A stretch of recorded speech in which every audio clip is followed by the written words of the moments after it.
Барлықтарыңа сәлем. Бұл мат сауаттылықтан топ 10 есеп айдары. Бұл 4-ші бөлім. Енді бұл есеп жыл сайын кеп жүрген есеп. Сондықтан ең оңай жолын қарап көріп алыңыз. Тігін фабрикасында күнделікті тігіп шығаратын киімдер келесі формула бойынша есептеледі дейді. Егер А1 2-ге тең болса, фабрикада 3-ші күні қанша киім тігілетінін табыңыз деген. Яғни бізде мынандай формула берілген. А n плюс 1 тең 3 қосылған AN. Дәл осындай формула келетін болса, уайымдаудың қажет жоқ, қайта қуану керек. Ең оңай есептердің бірі. Қараңыздар, n-нің орнына біз қалаған санымызды қоя аламыз, қалаған кез келген натурал санды. Мысалы, 1 ғой, ең бірінші 1.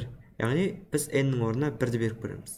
Сонда a n-нің орнына 1 берсек, 1 қосу 1 2-ге тең, a2 тең болады 3 қосылған a1.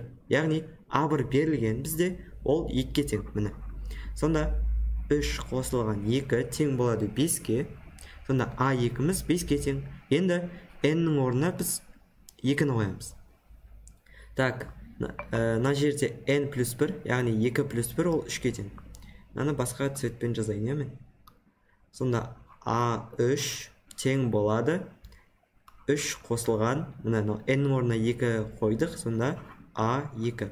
Енді a2-міз бізде 5-ге тең болды, сонда 3 қосылған 5 тең болады 8-ге.